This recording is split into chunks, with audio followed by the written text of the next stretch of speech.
They tell you that service aboard a rogue trader vessel is the closest a common man can come to freedom within the Imperium's crushing embrace.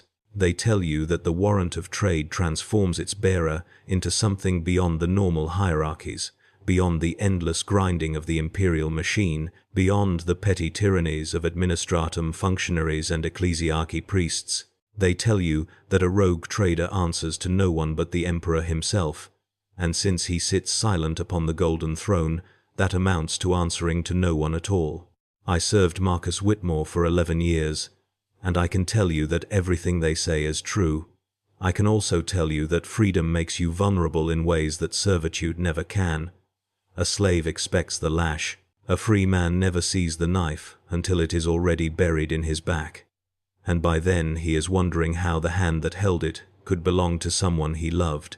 My name is Daniel Mercer, and I was Chronicler Secundus aboard the Persistence of Vision, a vessel that no longer exists in any imperial registry.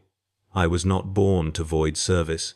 My family worked the Administratum archives on Cadia before that world fell to ruin, and I spent my youth learning to read ancient texts, to preserve crumbling documents, to find meaning in the scattered fragments of history that the Imperium generates and then forgets. When the evacuation ships scattered us across the segmentum, I found myself stranded on a frontier station with nothing but my skills and my desperation.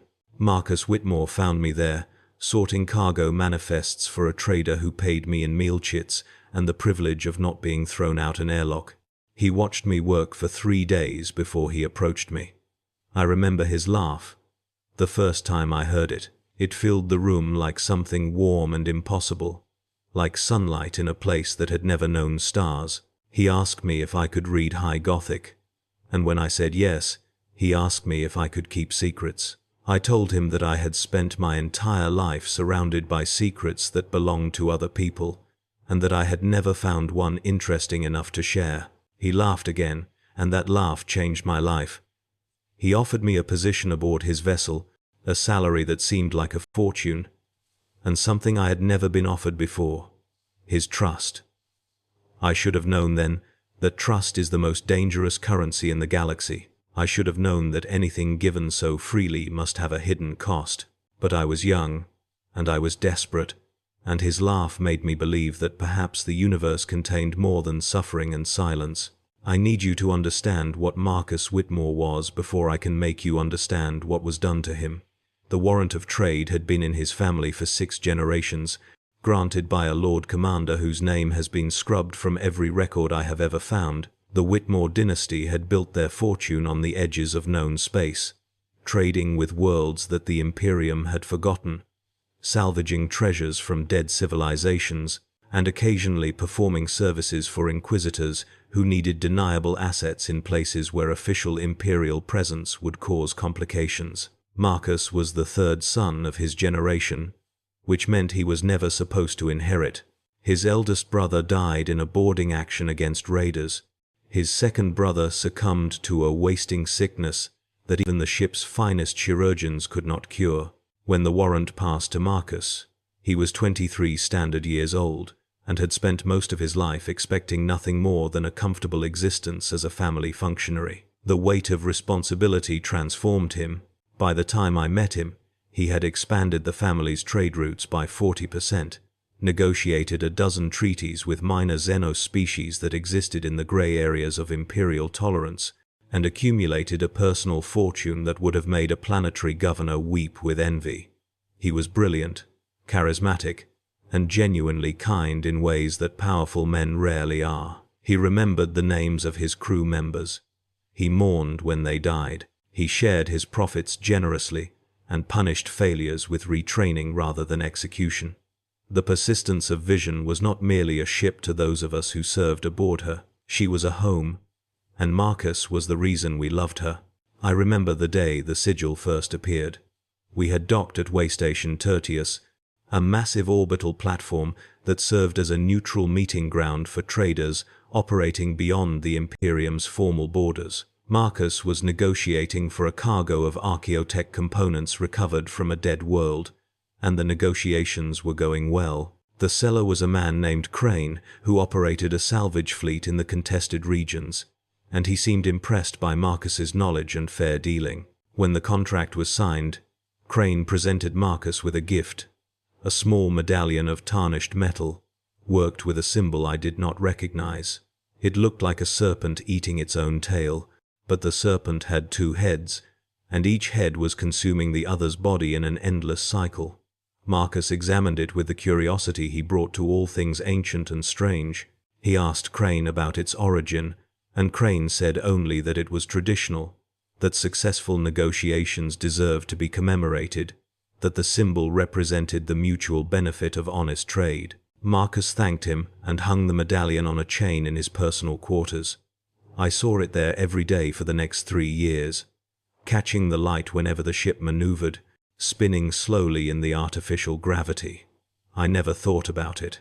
I never wondered why I had seen that same symbol, smaller and less obvious, worked into the clasp of Elena Cortland's uniform jacket. I never asked why Bradley Whitmore, Marcus's nephew and heir apparent, wore a ring with that serpent design pressed into the metal. I was a chronicler. I was trained to observe and record, not to interpret. That failure of imagination is something I carry with me still, a weight that presses against my chest in the quiet hours when sleep refuses to come. The first warning came from a source that no one would have credited. We had taken on passengers at a shrine world called Martyr's Rest, a group of pilgrims seeking transport to a distant cathedral station where some minor saints' relics were housed. Among them was an old woman whose name I never learned, a bent creature wrapped in ragged robes who spent most of the voyage praying in the cargo hold. 2 days before we were scheduled to arrive at her destination, she sought an audience with Marcus. This was unusual but not unprecedented. Passengers sometimes wished to thank the rogue trader personally, or to request small favors, or simply to say that they had spoken with a holder of a warrant of trade. Marcus received her in his study, and I was present as always, recording the meeting for the ship's logs.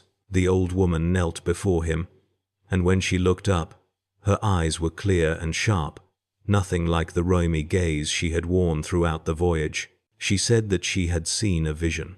She said that the god emperor had shown her a great ship burning in the void, and that the fire had started from within, lit by hands that should have held it safe. She said that treachery wore familiar faces, and that the serpent's children were already among us.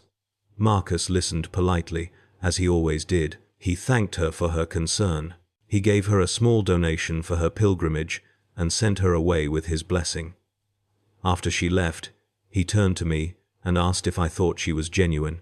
I told him that I had seen nothing to suggest divine inspiration, only the ramblings of an old woman who had spent too long in proximity to relics and incense. He nodded, and I could see that he wanted to believe me. I could see that the alternative was too terrible to contemplate. I want you to understand that he was not a fool. He simply could not imagine that those closest to him might wish him harm. He had given them everything. He had loved them. In his world, love was supposed to mean something.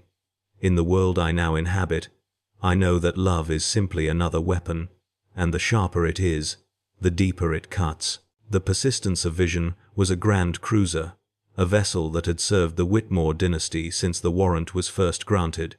She was old in the way that all truly valuable things are old, her bones strong despite the centuries, her systems integrated so thoroughly that she seemed almost alive. There were 17,000 souls aboard when I served there, from the senior officers who dined with Marcus in his private quarters to the lowest bilge workers who spent their entire lives in the ship's depths and never saw the observation decks. I knew perhaps 300 of them by name, and I considered myself fortunate to know so many. The ship's hierarchies were complex and ancient, full of traditions that had evolved over generations until no one remembered their origins. Marcus understood those traditions better than anyone. He had grown up aboard the vessel, had played in her corridors as a child, had learned to shoot in her training halls and to navigate in her secondary bridge. He knew her secrets in ways that I could only imagine. I think that knowledge made him feel safe. He believed that the ship would protect him the way a mother protects her children, and perhaps she would have. if the betrayal had come from outside. But the serpent was already curled around the heart of things, and by the time anyone noticed its presence, its venom had already done its work. Elena Cortland was first officer when I joined the crew, and she remained first officer throughout my service. She was a tall woman with hair the color of aged copper and eyes that never seemed to warm, no matter how brightly she smiled. Her family had served the Whitmores for 4 generations, her great-grandmother having been recruited as a navigator's assistant before rising through the ranks to command.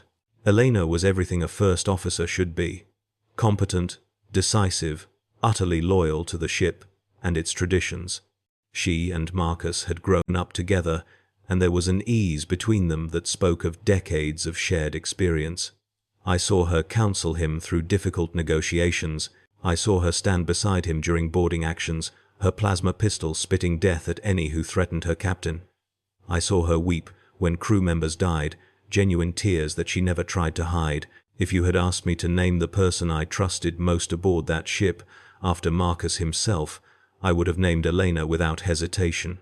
I would have staked my life on her loyalty.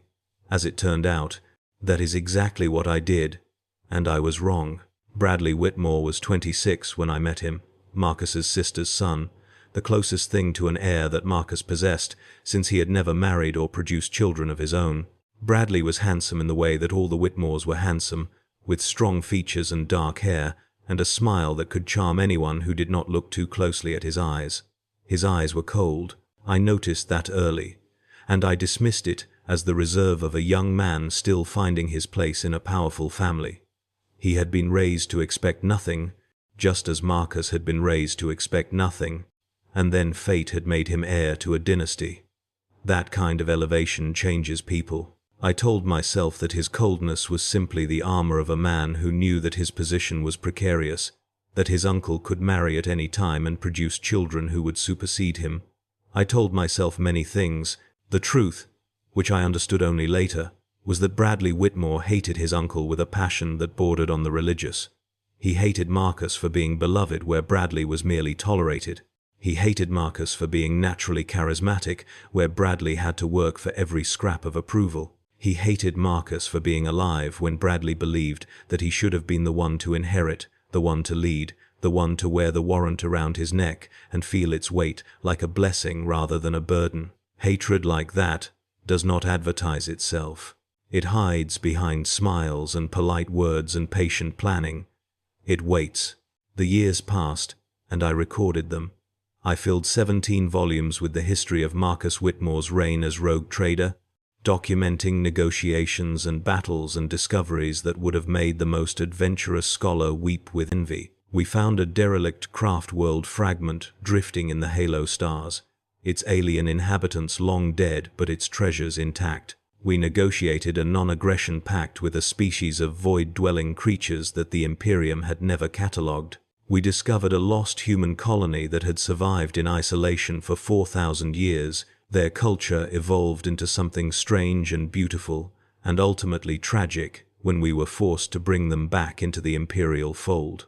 Through it all, Marcus remained himself, curious, generous, brave, and fundamentally decent in ways that the galaxy does not reward. I loved him. I think everyone who knew him loved him, in their own ways. Even those who were planning his destruction must have loved him.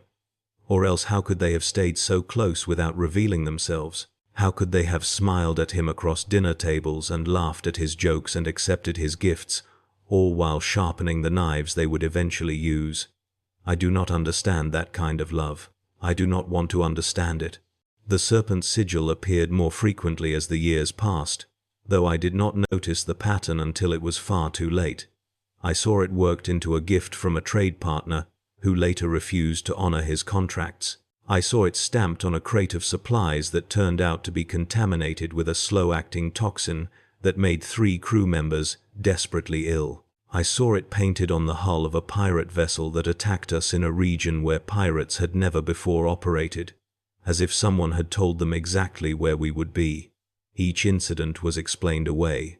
The trade partner was simply unreliable. The contaminated supplies were the result of careless warehousing. The pirates had been lucky. Marcus accepted these explanations because accepting them was easier than considering the alternative.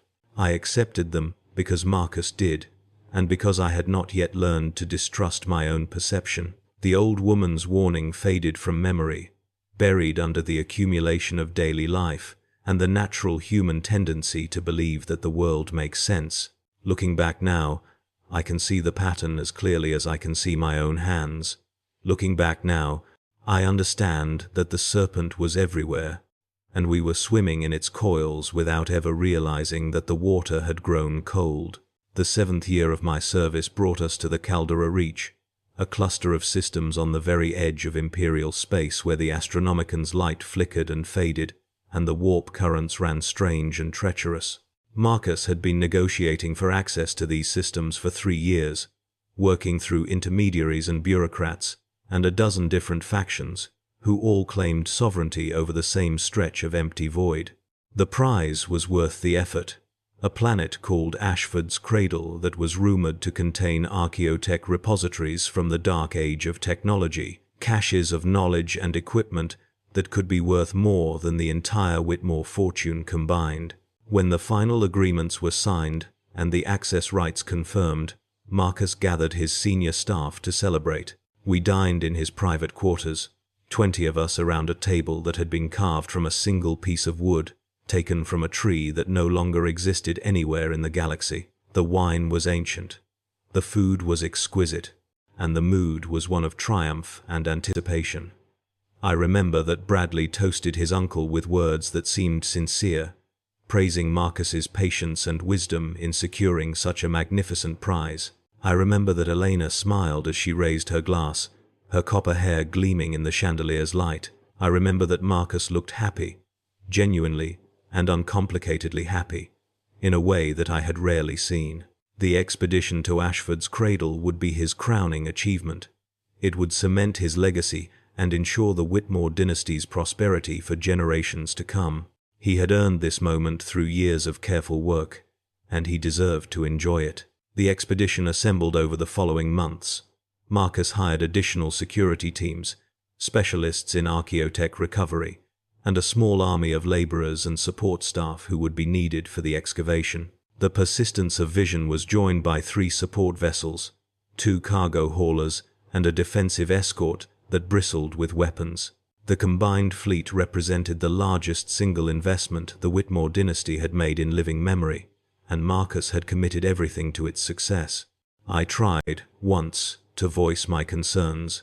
I came to him in his study late one evening, when the ship was quiet and the stars outside the viewing port seemed closer than usual. I told him that the expedition felt rushed, that we had not done our usual due diligence, that there were too many new faces among the hired personnel. He listened patiently, as he always did. Then he told me that he appreciated my caution, but that sometimes in life you had to take risks to achieve great things. He told me that he had every confidence in Elena and Bradley and the rest of his senior staff. He told me that the Persistence of Vision had never failed him, and that he did not expect her to start now. I wanted to press the issue. I wanted to tell him about the sigil, about the pattern I was beginning to see, about the cold feeling that had settled in my stomach and refused to leave.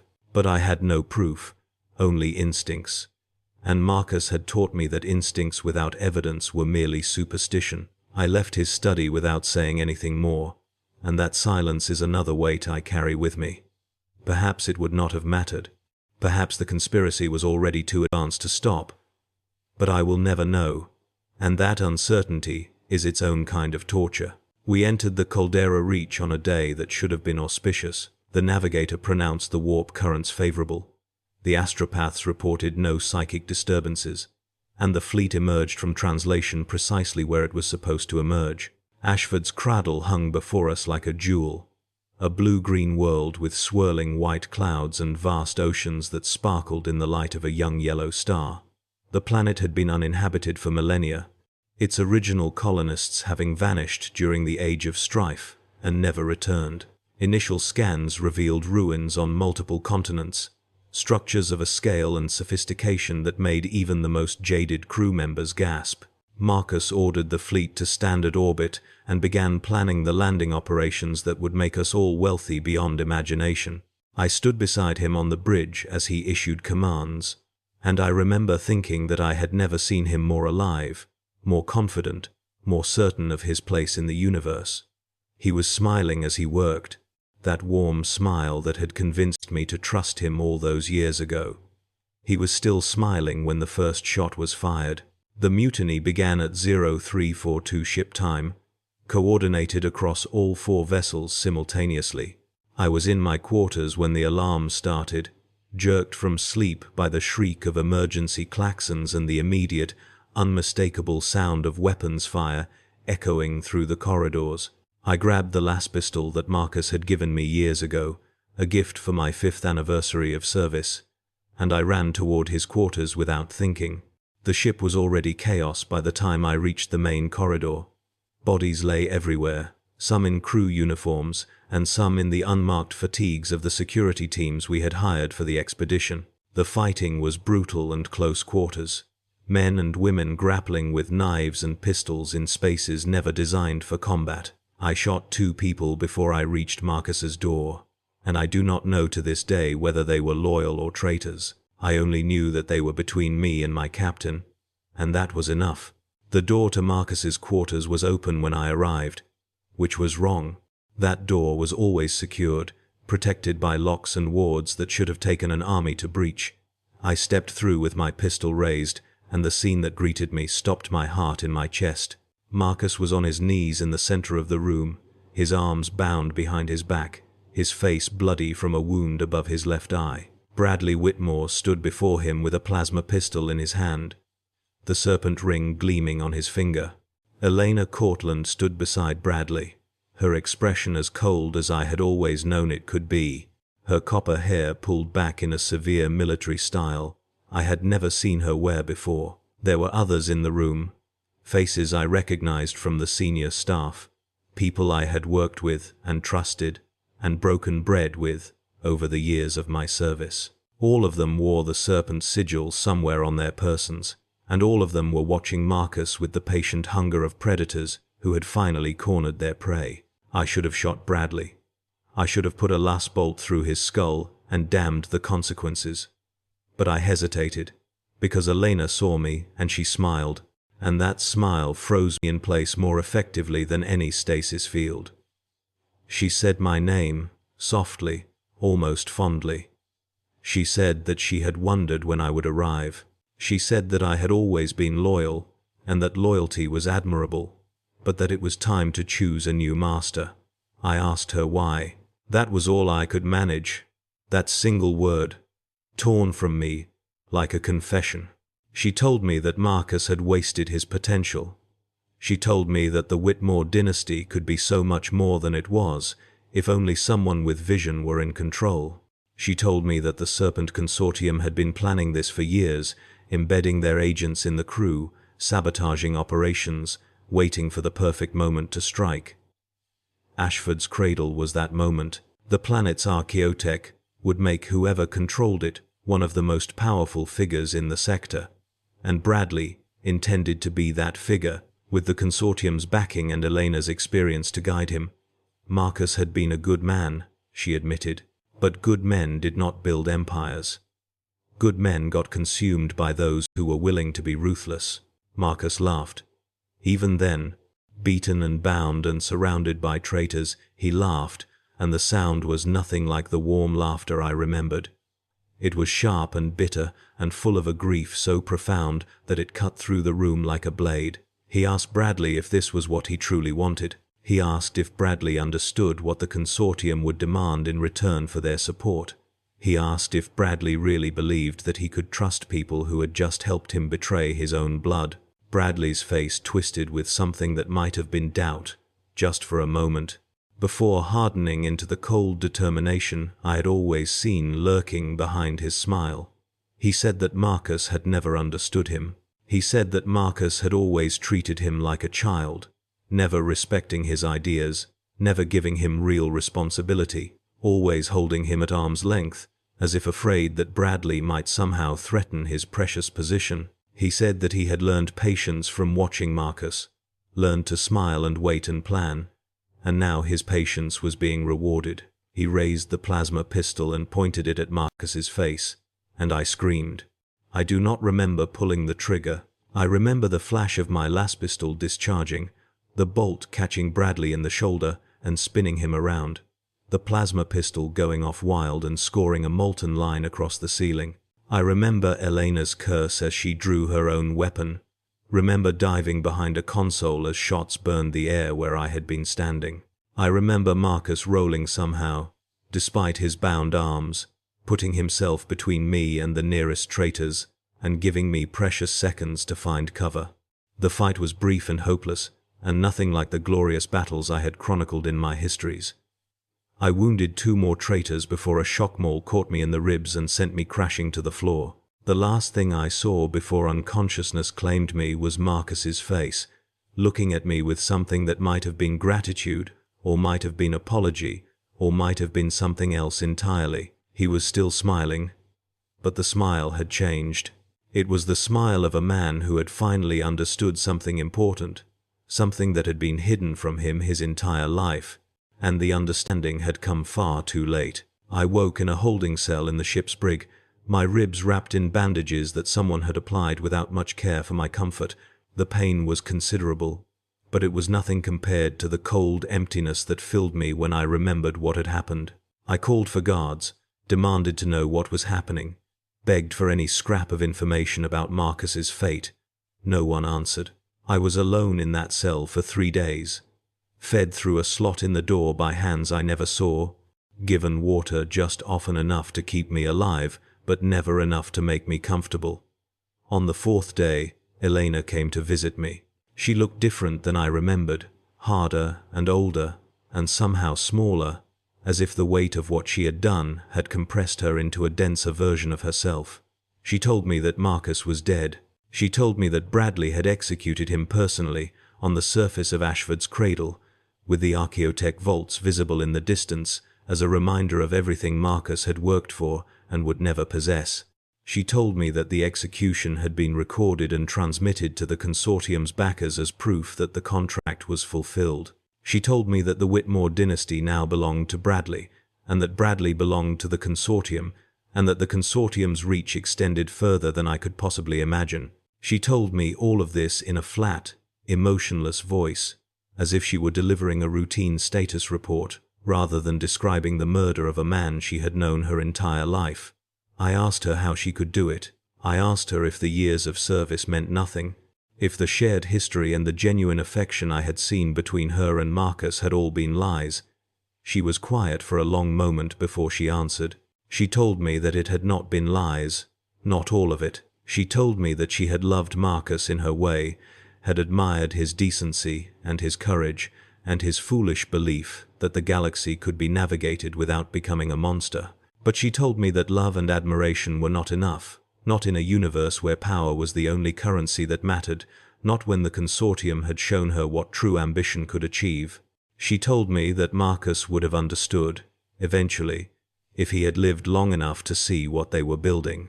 She told me that his death was necessary, a sacrifice to something larger than any individual life, and that his legacy would be preserved in the dynasty that rose from his ashes. I told her that she was lying to herself. I told her that Marcus would never have understood, because Marcus had believed in something more than power, had believed that human beings could be better than their worst impulses, had believed that trust and loyalty and love were real things rather than masks worn by predators.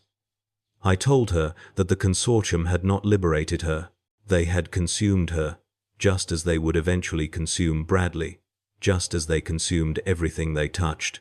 She listened to my words, and then she smiled, and that smile was the coldest thing I had ever seen. She told me that I was being released. She told me that Bradley had decided to spare my life, partly because of my years of service, and partly because a chronicler who had witnessed the transition could be useful for establishing the new regime's legitimacy. She told me that I would be transferred to a minor administrative post on a frontier station, far from the Whitmore dynasty's sphere of influence, and that I would be expected to keep silent about what I had seen. She told me that the consortium had eyes everywhere, and that any attempt to reveal the truth would result in consequences far worse than death.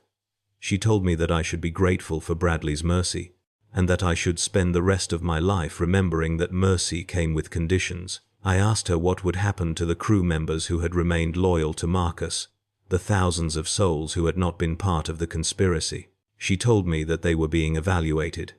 Some would be retained under the new administration. Others would be reassigned.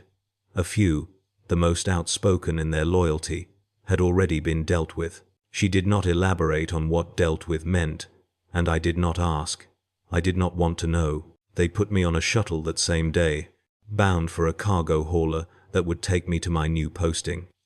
I was not allowed to collect my personal belongings. I was not allowed to say goodbye to anyone. I was given a bag containing basic necessities and a transit document stamped with seals I did not recognize, and I was pushed through an airlock with a warning ringing in my ears. The last thing I saw of the persistence of vision was her hull gleaming in the light of Ashford's cradle's sun, still beautiful despite everything that had happened within her, still proud and ancient and utterly indifferent to the human dramas that played out in her corridors. I wanted to weep. I wanted to rage. I wanted to find some way to undo what had been done, to bring Marcus back, to make Elena and Bradley and all the rest pay for their treachery. But I was one man, alone and powerless, and the galaxy does not care about the grief of the powerless. The cargo hauler was called the Marginal Return, and her crew asked no questions about the hollow-eyed passenger who joined them in the depths of the Caldera Reach. I spent the voyage in my cabin, eating when I had to and sleeping when I could, and spending most of my hours staring at the bulkhead and wondering how I could have been so blind. The old woman's warning played through my mind on an endless loop, her words about the serpent's children and the fire lit from within.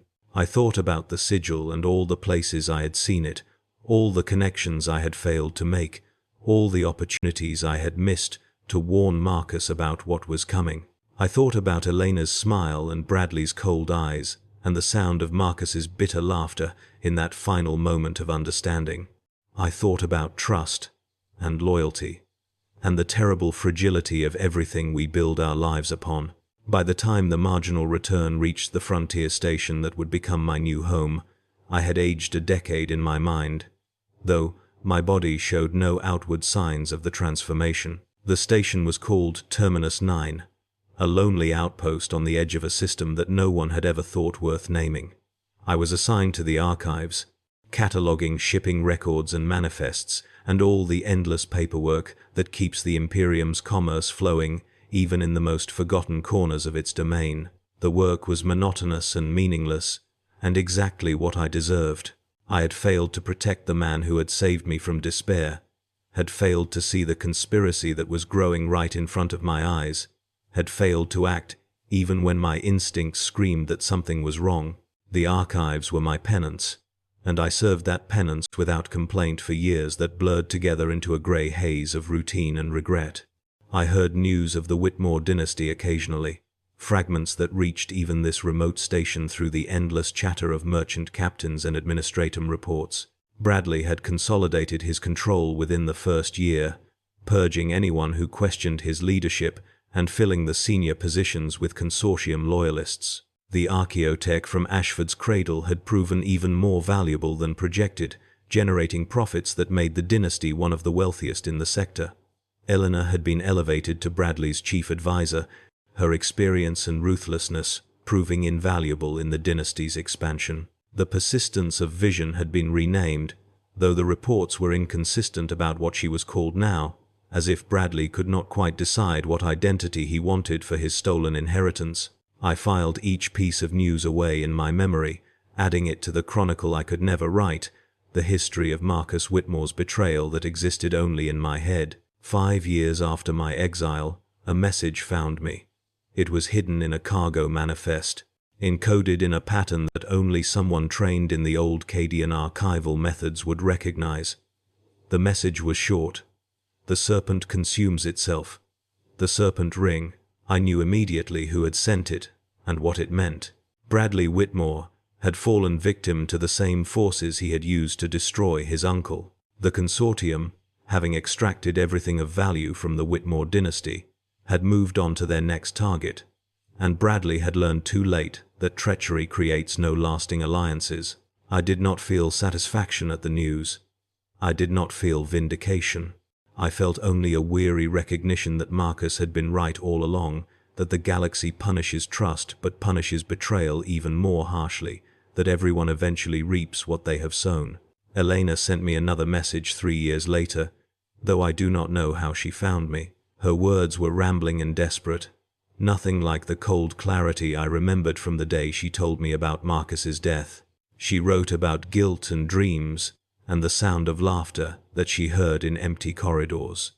She wrote about the consortium's demands growing ever more extreme, their agents watching her every move, their subtle threats making clear that she was a tool to be used and discarded rather than a partner to be respected. She wrote about missing Marcus, missing the warmth of his trust, missing the days when she had believed herself loyal and the belief had felt true. She asked me if I could ever forgive her. She asked me if I thought Marcus had forgiven her in that final moment before Bradley pulled the trigger. She asked me if there was any path back to what she had been before the serpent coiled around her heart. I did not reply. I burned her message and scattered the ashes through the station's recycling system, and I told myself that her suffering was justice even though it felt nothing like justice. It felt like the universe's endless cruelty, extending itself to everyone eventually, traitors and faithful alike. I am old now. My hands shake when I write, and my eyes struggle to focus on the data slates that once felt like extensions of my own will. The archives of Terminus 9 have accepted me as a permanent fixture, a piece of furniture that occasionally moves and speaks, but mostly just exists in the same space it has always occupied. The younger archivists treat me with a distant respect that I suspect is mostly pity, and I let them believe whatever stories they have invented about my past. No one asks about Marcus Whitmore anymore.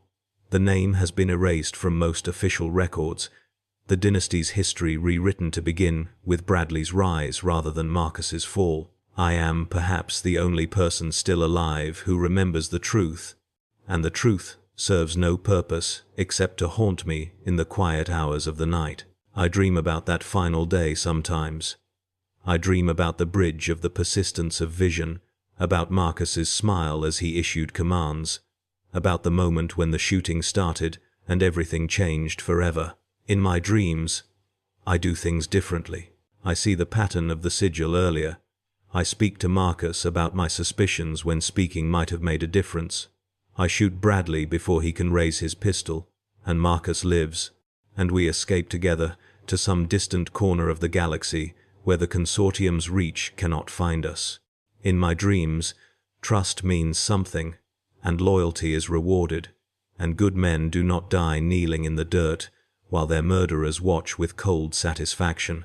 I wake from these dreams with tears on my face and an ache in my chest that no Medicae has ever been able to explain.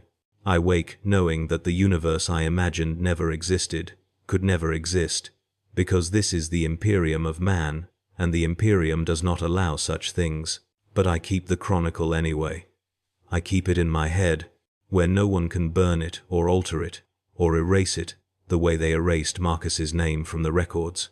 I keep it because someone should remember what really happened, should remember that there was once a rogue trader who believed in something more than power, who trusted and was betrayed, who died with dignity even as everything he built was stolen from him. I keep it because I owe him that much, the man who pulled me out of despair and gave me purpose, the man whose laugh could fill a room with warmth even in the coldest reaches of the void. I keep it because the serpent's children think they have won, think they have consumed everything and left nothing behind, and I want there to be at least one voice that remembers the truth. What is it like to witness a rogue trader get betrayed?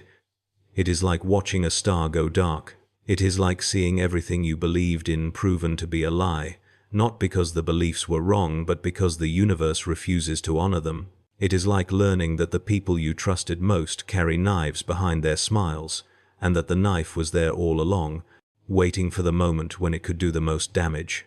It is like understanding, finally and completely, that the Imperium of man is built on treachery as much as on faith, and that no one is safe from the serpent's coils. It is like dying a little bit yourself, even though your heart keeps beating and your lungs keep breathing and your eyes keep seeing the grey walls of whatever cell you find yourself in. It is like carrying a weight that you cannot put down, a memory that you cannot forget, a debt that you cannot repay. I think about Elena sometimes, wondering if she is still alive, wondering if she ever found the forgiveness she asked for, or if she is still wandering through her own guilt-haunted corridors. I think about Bradley, wondering what the consortium did with him once they finished extracting his usefulness, wondering if he ever understood how thoroughly he had been played. I think about the old woman on the pilgrim ship, wondering if her vision was genuine prophecy or simply the random mutterings of an unquiet mind, wondering if I could have saved Marcus if I had taken her words more seriously. I think about all the crew members who died in the mutiny, all the loyal souls who gave their lives, trying to protect a man who could not be protected, all the nameless victims of a conspiracy that they never knew existed. I think about Marcus most of all, his smile and his laugh, and his stubborn belief that people could be trusted. And I wonder what he would say if he could see me now, old and broken and hidden away in the archives of a station that history will never remember. I think he would forgive me. I think he would tell me that I did what I could, that no one could have stopped what happened, that the serpent was too deeply embedded to be cut out by the time anyone noticed it was there. I think he would tell me to stop carrying the weight of his death, to find some way to live that did not involve endless guilt and regret, and the chronicle that plays on loop in my memory. I think he would tell me that the universe is dark and terrible and full of betrayal, but that it also contains moments of warmth and trust and genuine connection, and that those moments are worth holding on to even when everything else has been stripped away. I want to believe that he would say these things. I want to believe that his spirit, wherever it has gone, has found some kind of peace. But I am an old man in an archive on the edge of nothing, and the only thing I know for certain is that trust is the most dangerous currency in the galaxy, and that I will carry the weight of Marcus Whitmore's betrayal until the day I finally stop breathing. That is what it is like to witness a rogue trader get betrayed. That is the truth I cannot forget, the chronicle I cannot write, the confession I have been making to the silence of my quarters for more years than I can count. The serpent's children won. The fire consumed everything. And I am still here, remembering, because someone has to remember, even when remembering is the only form of loyalty I have left.